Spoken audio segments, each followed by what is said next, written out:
A Feira de Oportunidades de Emprego, Estágio e Formação Profissional transformou-se num caos esta semana. Os milhares de jovens que acorreram ao Centro de Convenções de Belas não esperaram pela cerimónia de abertura e invadiram a feira. A maioria dos técnicos das várias empresas participantes abandonou o recinto do Centro de Conferências de Belas. Este era o cenário no exterior da tenda do Centro de Conferência de Belas. Centenas de homens e mulheres, crentes e ansiosos por uma oportunidade de emprego, saíram das várias partes de Luanda desde as primeiras horas do dia. Até às 9h30 da manhã, o processo ainda não tinha começado. Acontecia no interior da feira o discurso da abertura proferido pela Ministra da Juventude e Desportos. O jovem só poderá estar inserido na vida ativa se ele tiver oportunidades, se ele conseguir resolver os seus problemas, e para isso ele merece um emprego. É o que está plasmado na nossa Constituição. Com esta realização, nós vamos cumprir com uma das metas do nosso Plano de Desenvolvimento Nacional, que é a inserção do jovem na vida ativa. Com estas palavras, declaro aberta a feira. Era o momento mais aguardado, mas que rapidamente deu lugar a uma enorme confusão.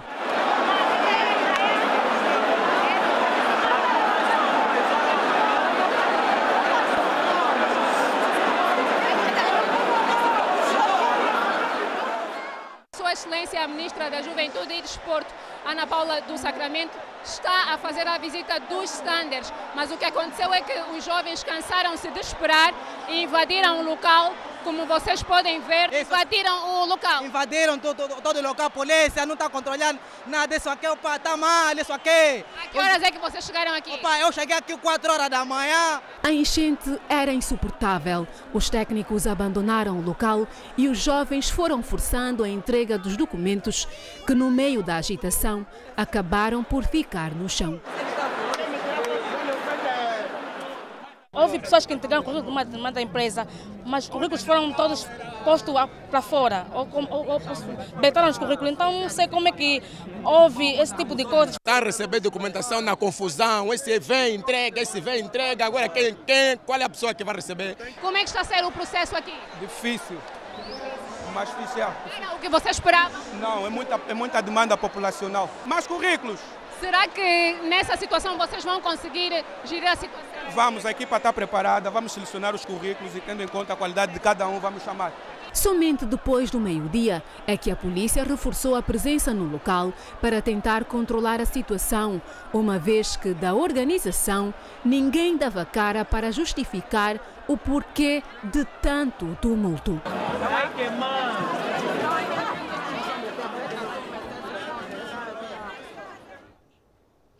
Então agora vamos aos comentários de Milonga Bernardo e Israel Bonifácio.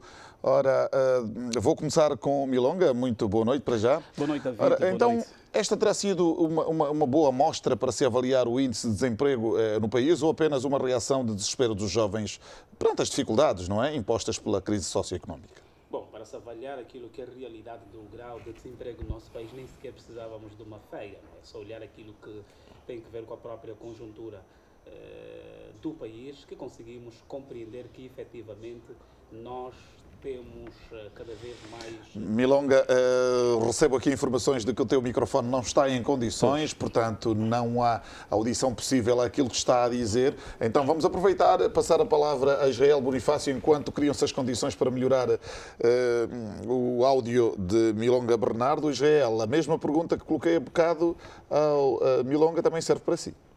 Claro, portanto, eu contrariamente ao Milonga que diz que não era preciso porque dia após dia, assim, nas suas palavras, percebe-se o grau de desemprego, eu diria o contrário. Portanto, para avaliar o desemprego, Luanda não é, portanto, a única praça que nós podemos avaliar o desemprego. Nós temos que olhar para o país todo para sabermos até que ponto é que o desemprego paira no nosso país. Mas a pergunta que fiz tem a ver com este acesso, esta afluência massiva de jovens para esta feira. É uma coisa que foi um tanto ou quanto anormal, pois que até não houve, digamos, a possibilidade de controlar os ânimos aí. Sim, mas nós temos que perceber exatamente isso. Portanto, e aliás, em função das informações que nós fomos recebendo, é que algumas pessoas que participaram nesta feira não são, portanto, residentes em Luanda. Muita gente veio, portanto, fora de Luanda, ou seja, do resto do país. E logo estamos aqui a ver aqui um próprio aglomerado de pessoas. Mas isso, se calhar, não é justificativo. A justificação é efetivamente essa, que nós temos que perceber que desde 2010, salvo erro, desde 2008 até, em que o país viu-se com os problemas, portanto, com o problema da própria crise econômica. E de lá para cá nós temos vindo a assistir cada vez mais um encerramento de várias empresas. E isto, efetivamente, vai criando dificuldades ou problemas de empregabilidade por parte das pessoas. Porque nós temos que olhar para aquilo que os próprios dados estatísticos do Instituto Nacional de Estatística têm estado a dizer. Portanto, nós vimos com uma triste, e bom que se reconhece, foi triste, nós observamos o que aconteceu no último fim de semana cá em Luanda em função da enchente, e temos que olhar para aquilo que o Estado tem que fazer. O que o Estado tem que fazer é dinamizar a própria economia para podermos ultrapassar estes problemas que têm vindo a acontecer sobre a falta de emprego. Angola, portanto, está nesta altura, nos últimos 2 anos, e ia dizendo que em função dos índices que têm sido apresentados pelo Instituto Nacional de Estatística, nos últimos 2 anos aumentou 1% de desempregabilidade, ou seja, dos 14 milhões de habitantes economicamente ativos para poder trabalhar. Portanto, temos mais de 3 milhões de pessoas desempregadas. Portanto, ronda aí um total de 28% de pessoas que têm vindo, ou seja, desempregadas. É um problema sério, né? E é tão mais sério quando a questão coloca-se na camada jovem. Portanto, nós temos jovens que, aliás, as imagens que nós acabamos de ver representam claramente o problema que nós temos. Este é um problema, um desafio muito grande para o Estado, e o Estado tem grandes desafios para poder resolver este problema.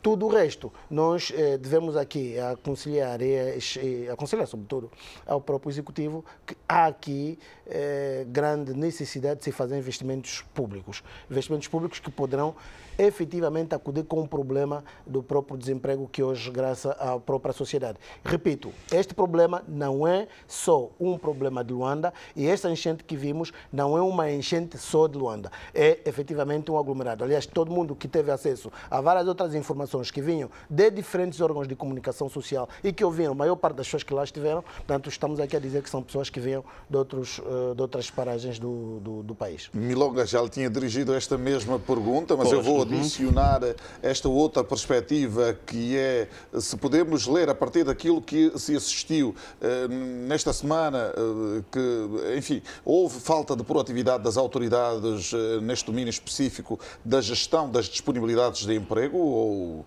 nem tanto por aí?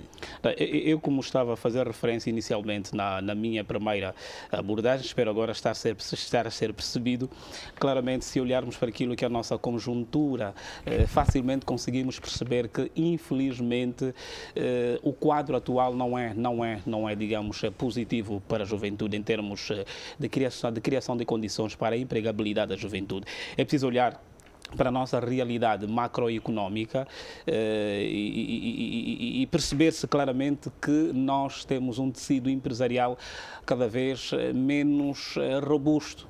Portanto, a capacidade dos nossos empresários a probabilidade dos empresários poderem manterem-se, digamos, no mercado é cada vez mais difícil em face das várias condições, quer em termos da própria volatilidade da nossa moeda, quer em termos dos serviços, dos prestadores de serviços, enfim.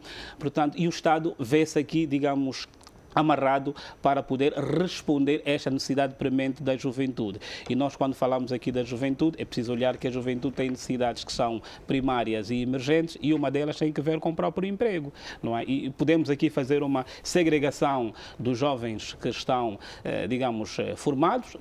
Anualmente, temos cada vez mais jovens que terminam o ensino superior e o mercado de emprego é cada vez mais exíguo.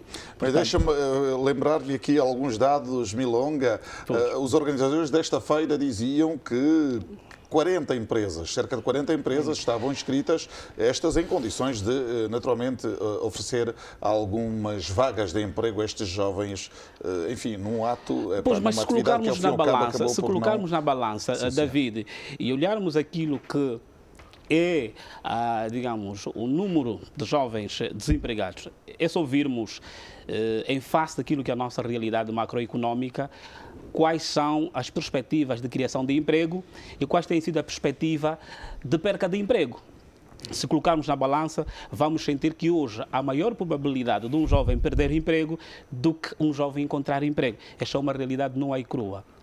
E se atendermos a toda esta conjuntura e fazer-se um anúncio de uma feira de emprego, com essa perspectiva, vamos aqui criar um quadro hipotético que temos 1000 empregos garantidos, obviamente que o rácio da oferta e a procura há um desequilíbrio muito grande. Daí a questão que eu coloquei há pouco relativa à proatividade das autoridades, ou pelo menos dos organizadores deste evento, que provavelmente não esperavam, portanto, a enchente, tanto é assim que a confusão que se gerou inviabilizou mas era a implementação da própria feira. David, é expectável que uma feira do género venha a ter uma demanda muito grande.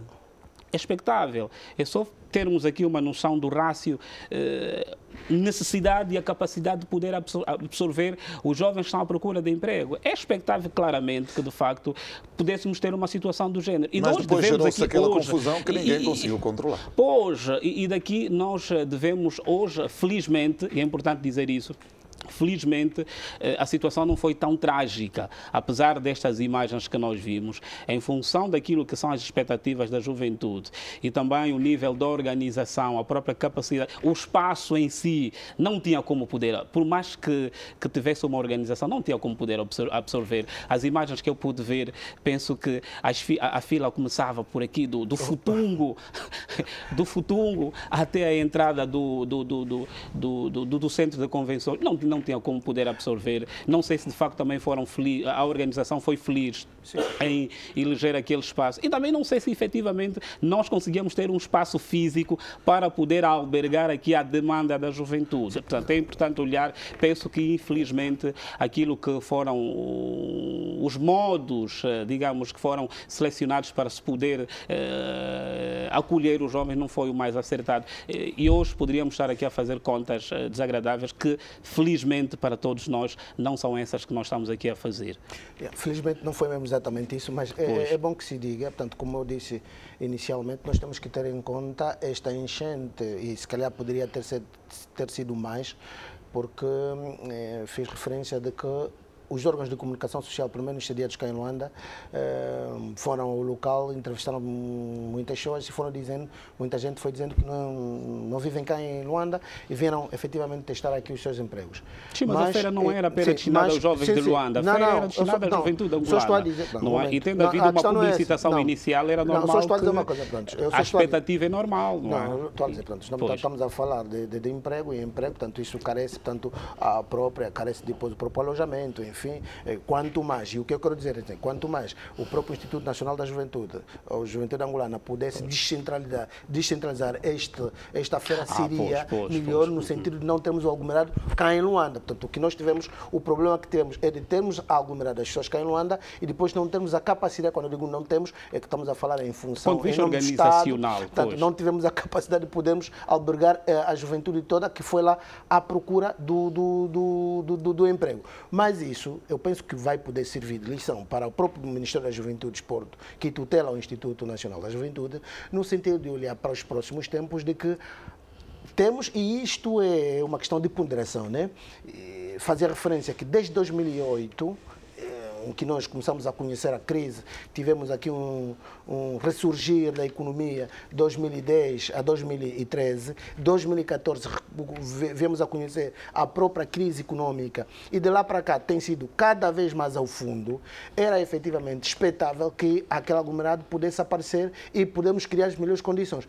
A minha questão, se calhar, não é lugar, a minha questão são os moldes em que foi efetivamente projetado esse assunto. Será que era efetivamente o momento e as circunstâncias, portanto, apropriadas para poder projetar isso? Daquilo que eu ouvi durante a semana toda, aliás, uma das entrevistas... Mas não parece que essa feira também venha por arrasto, digamos, nesse conjunto de pressão por parte da juventude? Aliás, muito recentemente nós tivemos um conjunto de manifestação por parte de jovens, em alguns pontos do nosso país, a fazer aqui referência... Nós não podemos olhar no critério... Eu já entendi o que quer dizer. Nós não podemos olhar na questão emprego como sendo, tanto jovens à procura automaticamente ou simplesmente de empregador. O emprego não é só jovem que procura de empregador. O emprego também resume-se naquilo que é o próprio autoemprego. O jovem também tem que criar o seu próprio emprego.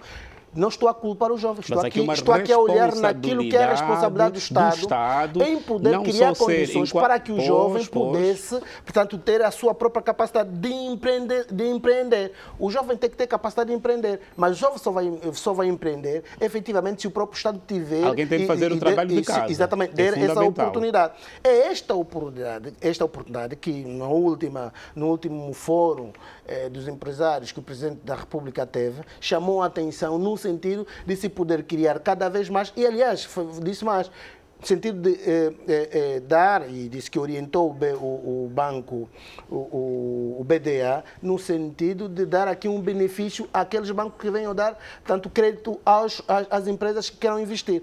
Eu penso que é efetivamente neste assunto que o Estado deve se apegar no sentido de evitar isso. O que é que nós devemos dizer, só já para terminar, Diogo, o que é que nós devemos passar essa imagem? A imagem para que efetivamente o empresário tenha a capacidade de poder caminhar e criar seu emprego à juventude.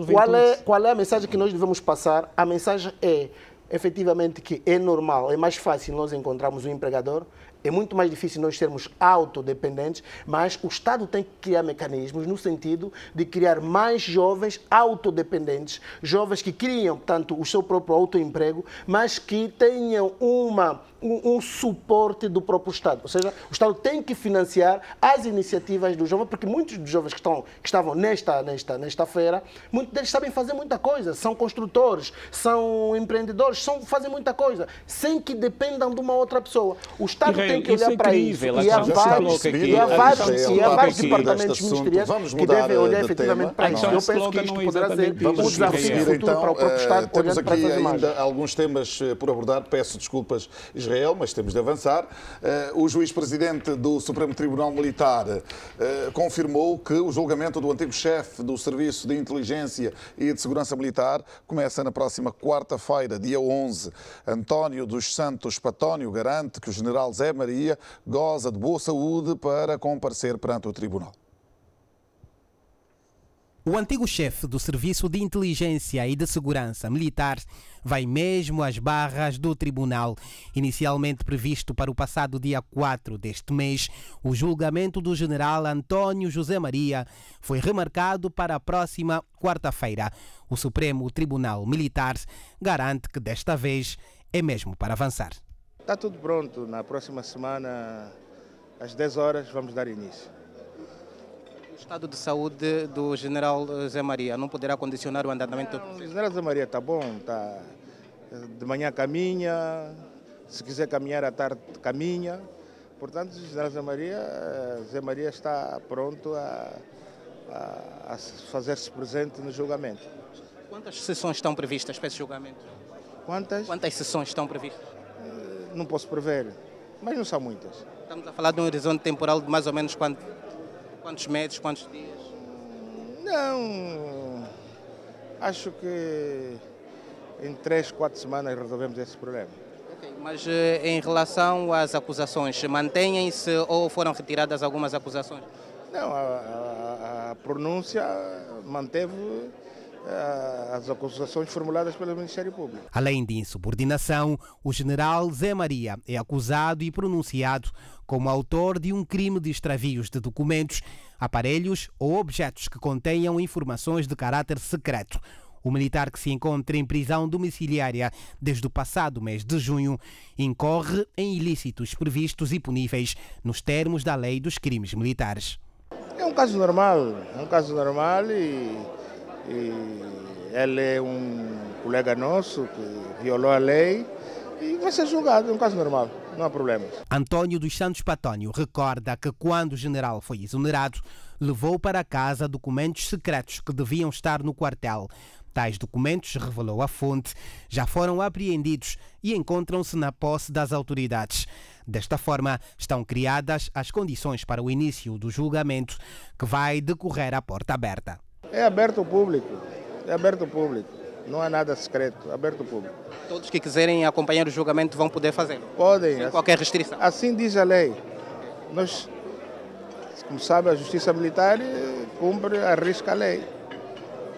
Vão aparecer militares, civis, etc. Não há problema. O general José Maria ocupou o cargo de chefe do Serviço de Inteligência e de Segurança Militares entre 2009 e 2017, até ser exonerado pelo presidente João Lourenço em reunião do Conselho de Segurança Nacional.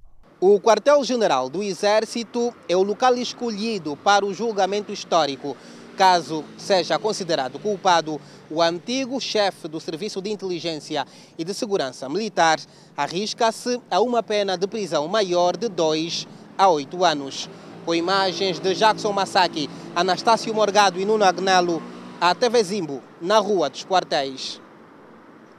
Ora, então vamos ouvir os comentários aqui dos nossos convidados. Vou começar com Israel. Desta vez, vamos começar pelas declarações então do juiz-presidente do Supremo Tribunal Militar, sobretudo esta última revelação de que ele faz sobre o julgamento que será aberto ao público. Portanto, é normal este procedimento num julgamento, digamos assim, num foro militar e até com referências eventuais a detalhes militares, enfim, que em princípio são considerados como secretos. Acho que é normal. Portanto, eu me lembro-me aqui que na altura em que o general Miala foi julgado, também foi uma sessão aberta, ou seja, todo mundo tinha acesso à sala de audiência. Portanto, é completamente normal.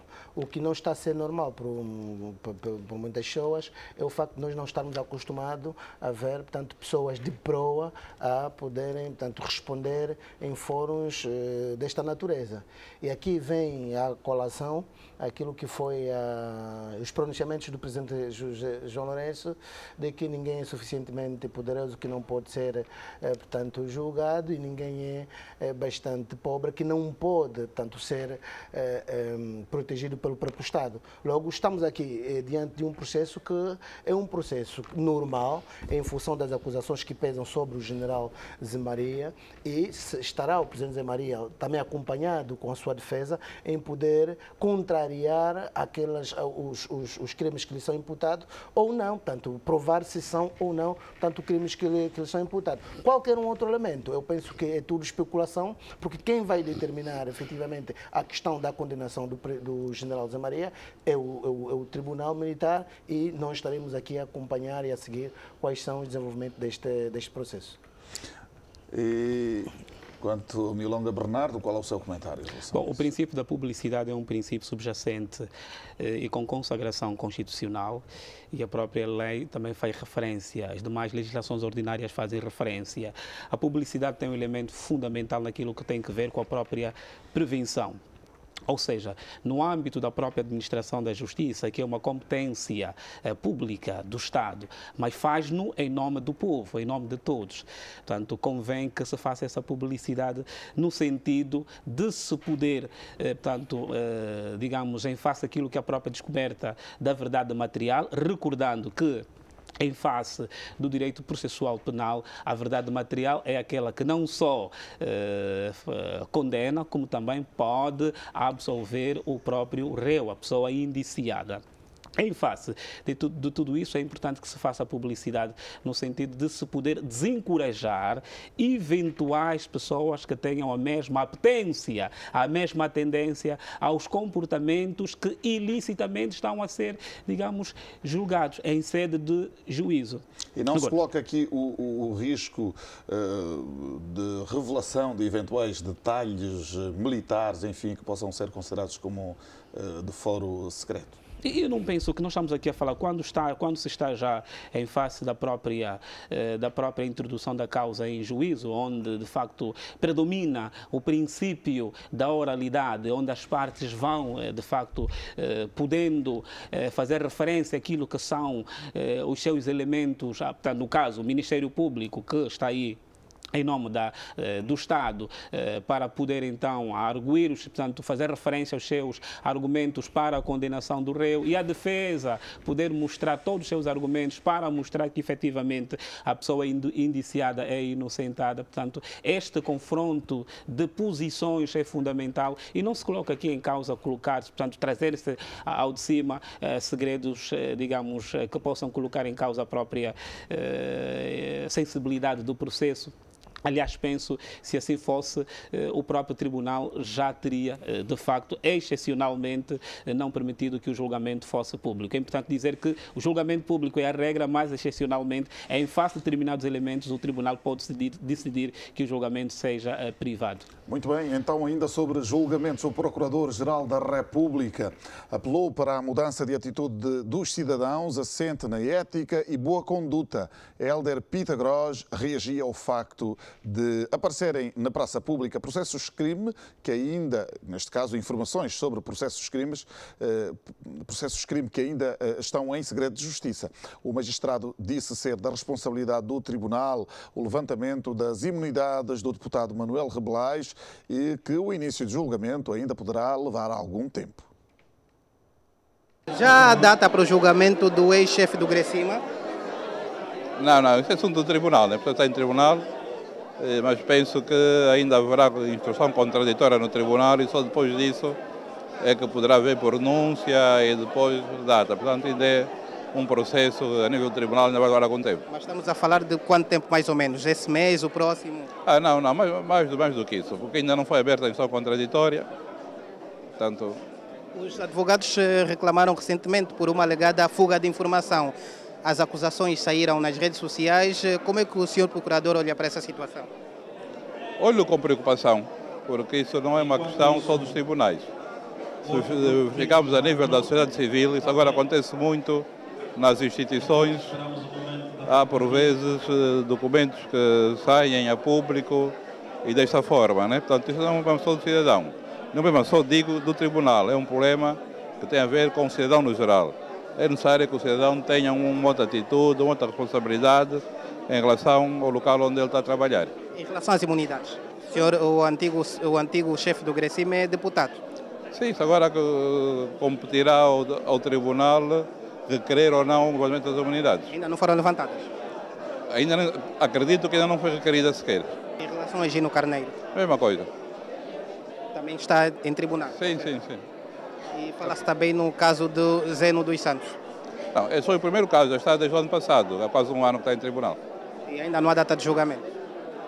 Que eu saiba, provavelmente este mês. Que eu saiba, e aquilo que me constou, que o tribunal marcou para dia 25 de setembro.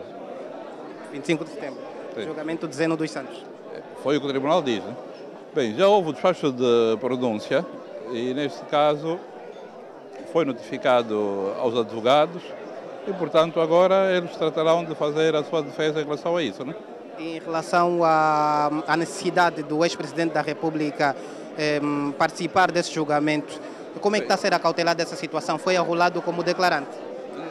A questão é a seguinte. A Presidência da República requereu que, no âmbito da instrução contraditória, ele prestasse declarações. Portanto, prestar declarações. Agora compete o juiz aceitar ou não. Portanto, temos que o juiz decida se aceita essa diligência como uma diligência necessária ou não. Portanto, só no âmbito da instrução contraditória que saberemos se o juiz vai aceitar ou não. Caso se confirme, o ex-presidente da República está fora do país? Isso é problema do tribunal, né? Ele é que vai notificar, portanto ele é que sabe. Então ainda não foi notificado o ex-presidente da República? Não, nem sequer essa diligência foi aceita ou não. Portanto, estamos já a andar muitos passos à frente quando ainda não há nada em concreto. Há somente uma sugestão. Milonga, acabamos de ouvir declarações do Procurador-Geral da República. Aqui o ponto tónico, ao fim e ao cabo, é a questão da fuga de informação relativamente ao processo que envolve figuras que foram gestores, digamos, públicos, não é? Porque é que acham que tem havido frequentes reservas sobre o trabalho que vem sendo desenvolvido pela PGR e que atinge normalmente essas figuras? Eu penso que é um pouco consequência de um passivo histórico que nós temos. A sociedade está um tanto quanto entusiasmada, porque muito recentemente nós sabemos que figuras bem posicionadas, fazem parte da nossa elite política, pessoas, gestoras públicas, independentemente do juízo de suspeita ou não, dificilmente eram indiciadas. Claro que salvaguardando sempre aqui portanto, o próprio princípio da presunção da inocência. Portanto, e os operadores de direito também são cidadãos, vivem neste país. E, infelizmente, vamos aqui chamar a colação a figura da ética e deontologia profissional. Portanto, no âmbito desse próprio entusiasmo, é o próprio operador de direito. Quando estamos aqui a falar operador de direito, não estamos aqui, de modo algum, a fazer alguma acusação, quer a operadores de direito que estão ligados à PGR, ou ao tribunal, ou a advogados. Estamos aqui a falar de todo um conjunto, de um sistema. Infelizmente, esses operadores de direito também querem ser os primeiros a darem a novidade na sociedade, para mostrar que o David Diogo... Neste aspecto, Milonga, é justo que se possa exigir maior descrição relativamente, sobretudo, a esses processos judiciais que envolvam pessoas politicamente expostas? Não, a questão não é só por serem pessoas politicamente expostas. Os processos obedecem determinados elementos. Quando estão em fase portanto, de segredo de justiça, é claro que quem for operador de direito, ou todas aquelas partes que tiverem contactos com o processo, do ponto de vista da ética e deontologia profissional, tenham o dever de não poder vazar esta informação, por uma questão de ética e deontologia profissional. Isto aqui não é uma questão sugestiva, é uma questão imperativa, a esta obrigatoriedade. Agora, quando os processos, quando a parte indiciada já for pronunciada, estando já em fase da própria instrução contraditória, é normal que de facto, que o processo saia da fase, da própria instrução, portanto, do segredo de justiça para uma fase mais pública. E é normal que, eventualmente, determinados elementos do processo possam vir na praça pública, mas aquilo que temos estado a acompanhar, no meu ponto de vista, tem estado a ferir questões que têm a ver com a ética e deontologia profissional, independentemente de tratar-se de pessoas que, portanto, outrora estiveram nas vestes da gestão pública ou não. GL, não sei se quer ainda referir a estes aspectos que, ao fim e ao cabo, já foram aqui comentados pelo Milonga, mas eu gostaria de acrescentar este detalhe, este questionamento. Os vazamentos, esses vazamentos aqui referidos, representam necessariamente um risco para o desfecho do processo com isenção? Olha, o repórter da TV Zimbo fez uma coisa muito importante, portanto, que é fazer referência à pessoa do antigo Presidente da República.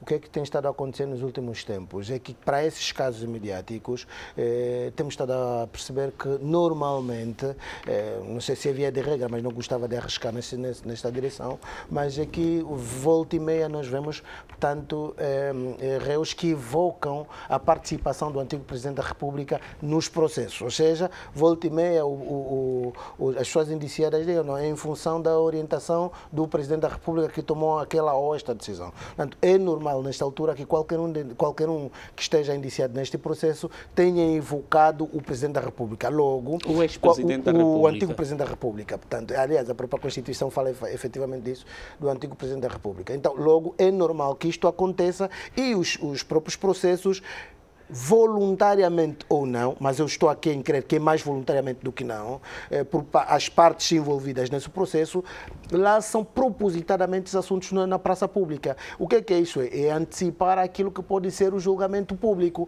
Ou seja, quanto mais as pessoas souberem do processo que corre, a reação popular pode ou não beneficiar uma das partes. Portanto, como também eu estou, pode ser, como também pode como ser eu, para desacreditar, como estou aqui a dizer, pode ser para descredibilizar a própria justiça. Como estou aqui a dizer, exatamente, pois. como estou aqui a dizer, não estou a favor nenhum do outro. Só estou a dizer, portanto, há aqui uma das partes que quer tirar proveito nesse processo. Qual das partes ninguém sabe. Mas tudo isto indica que é uma estratégia montada e ninguém vem aqui me convencer de que é propositadamente é descuido ou qualquer coisa. Isto não existe, não é descuido nem nada.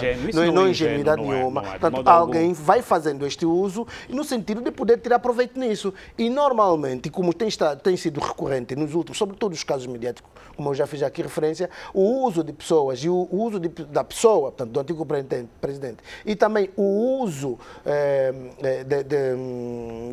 das redes sociais tem sido recorrente para tirar proveito. Só uma nota breve, Israel. É importante dizer aqui que a questão do nome do ex-presidente da República é fundamental.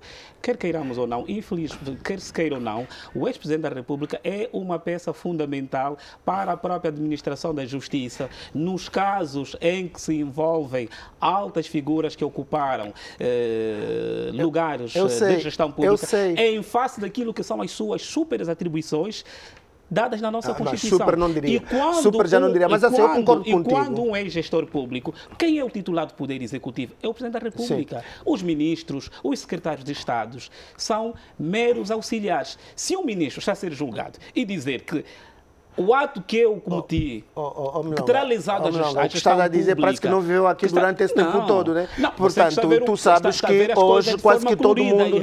Não, é assim, a forma como tem vindo... Não, é assim, a malta sabe como é que o país em que nós estivemos. Portanto, eu não estou aqui a favor do presidente José Eduardo Santos, muito fora disso. Eu estou a dizer que sabe como é que o nosso país, a dado momento, foi gerido. Ou seja, qualquer um de nós que tivesse um cargo, pudesse fazer-se valer com o cargo que tinha para poder fazer e desfazer. Portanto, eu acho que esta estratégia, e é mesmo estratégia, não obstante os poderes que o Presidente da República tem à luz da própria Constituição, mas aí está, a questão é que, estrategicamente, os advogados são para isso, efetivamente para poder ver os seus constituintes, portanto, absolvidos. Mas e para isso, tudo vale. Que o ex-Presidente da República é uma peça fundamental para a administração da justiça. Eu concordo contigo, só não concordo pelos superpoderes que faz referência, porque os superpoderes têm que ver com o sistema de governo. E isto é outra discussão, mas outra discussão. Não, porque sabe por que eu levanto isso?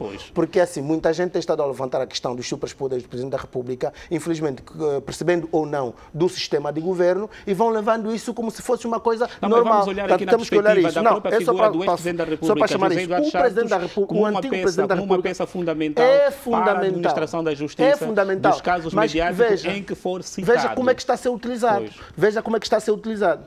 Volta e meia. Pode ser como um alibi. Exatamente. Pode ser. Pronto, concordo. Daí ser fundamental que ela apareça para até certo momento dizer, não, até aqui fui eu quem orientou. Aqui não fui eu quem orientou. E aí onde ele orientou, efetivamente, depois de 5 anos, caso provarem-se que efetivamente o dano causado à gestão pública terá sido por orientação do Sr. Presidente da República, aí está, depois de 5 anos, aí haveremos de ver o que é que a própria administração da justiça Aliás, eu até vou um pouquinho mais longe, porque o presidente José Eduardo Santos dizia numa das suas entrevistas que ele gostaria de ser lembrado como um patriota. Portanto, para ser patriota, eu penso que nessa altura seria importante que o Presidente da República pudesse vir aqui e dizer, não, senhor Ministro, eu efetivamente não dei essa autorização, enfim, dei a autorização, não dei, porque assim, eu estou com algumas dúvidas em assumir que o Presidente da República terá dado todas as autorizações. É normal, à luz da própria Constituição. E os advogados vão fazendo este uso, efetivamente, por causa disso. Aliás, os próprios ministros, do ponto de vista constitucional, são politicamente responsáveis perante o Presidente da República.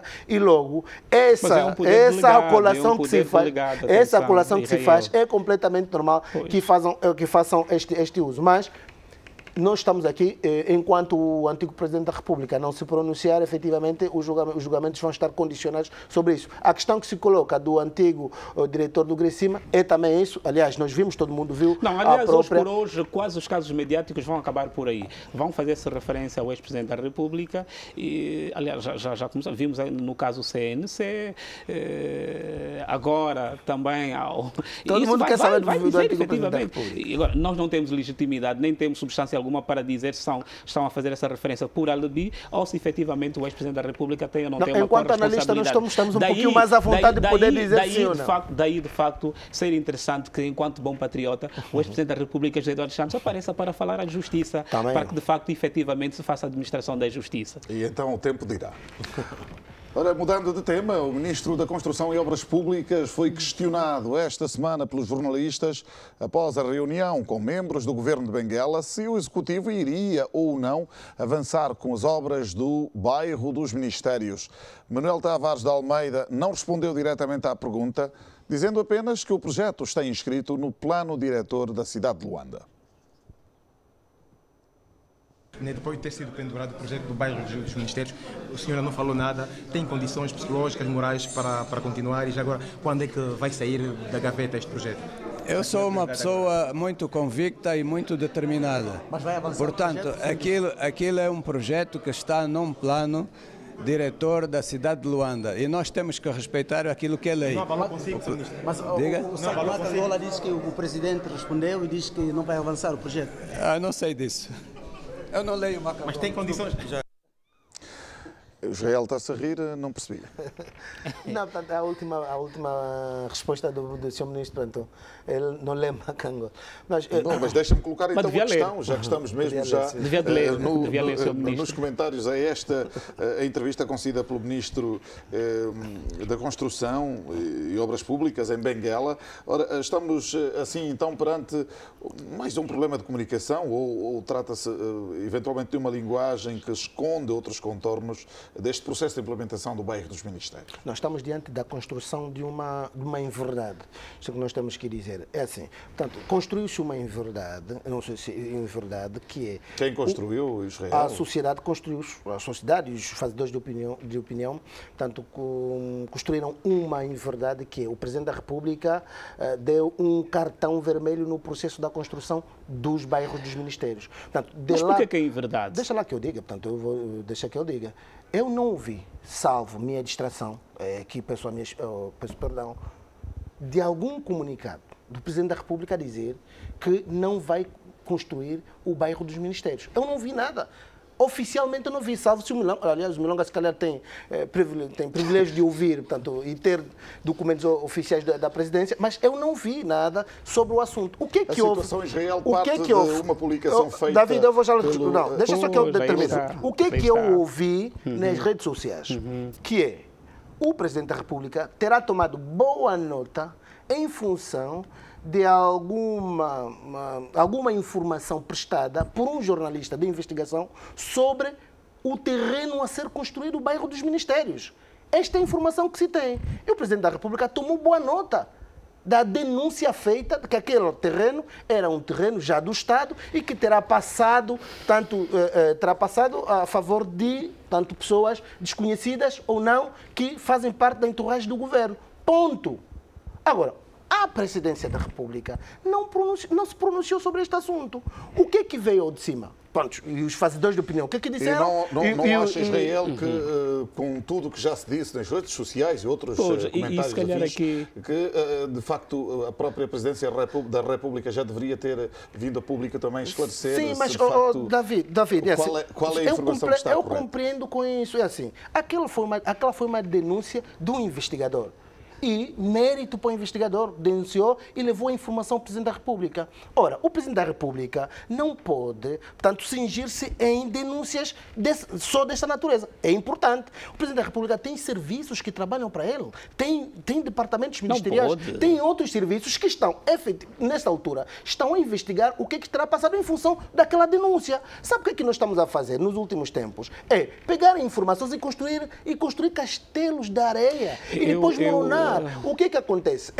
Nesta altura, não há nenhuma informação, e o Milonga tem sido um dos defensores dessa natureza, que o Presidente da República que o Presidente da República tinha que tomar medidas e que, efetivamente, que aquilo era um negócio, mas o Presidente, não houve nenhum comunicado da Presidência sobre o assunto.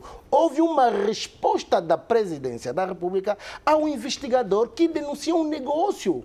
que é um negócio falacioso. Portanto, mas tem noção daquilo que foi a resposta, da alegada resposta da Presidência da República. Eu fui claro em dizer que eu simplesmente vi nas redes sociais. Fui claro em dizer, foi aquilo que eu vi. Se permite fazer uma referência. Sim. Agora, não se esqueça que estamos aqui a comentar declarações prestadas pelo Ministro da Construção em Benguela e que, eventualmente, as explicações que está agora a dar Israel poderiam ter sido dadas pelo próprio Ministro. Não, o Ministro só está a dizer que não tem nenhuma informação contrária àquela que ele deu. É só isso. E é exatamente o que eu estou a dizer. Que não temos nenhuma informação. O que é que eu estou aqui a dizer? David, está-se a querer construir uma informação junto à Presidência da República que não veio da Presidência da República. Estou a dizer que a Presidência da República respondeu a uma denúncia. Tomou boa nota a denúncia feita. Ponto. Muito bem, então vamos ter a oportunidade o que gostava de dizer é que é normal que em determinados momentos podemos ler a mesma coisa e percebemos de forma diferente, não é? Os níveis de interpretação, portanto, têm esta perspectiva, efetivamente, às vezes também movidos um pouco pelas nossas subjetividades. O que eu gostava aqui de dizer, efetivamente, é que aqui o Sr. Ministro esteve bem. Aqui o Sr. Ministro esteve bem. Eu sou contra a construção do bairro dos Ministérios, pelos vários motivos já aqui aflorados e em outras plataformas onde tenho estado a participar, por entender que não é uma prioridade e por entender que, efetivamente, para a comodidade do exercício dos nossos ministros, o país tem um conjunto de imóveis, alguns ociosos, que poderiam, efetivamente, ser ocupados pelos mais diversos departamentos ministeriais. E por que eu digo que o Ministro aqui esteve bem?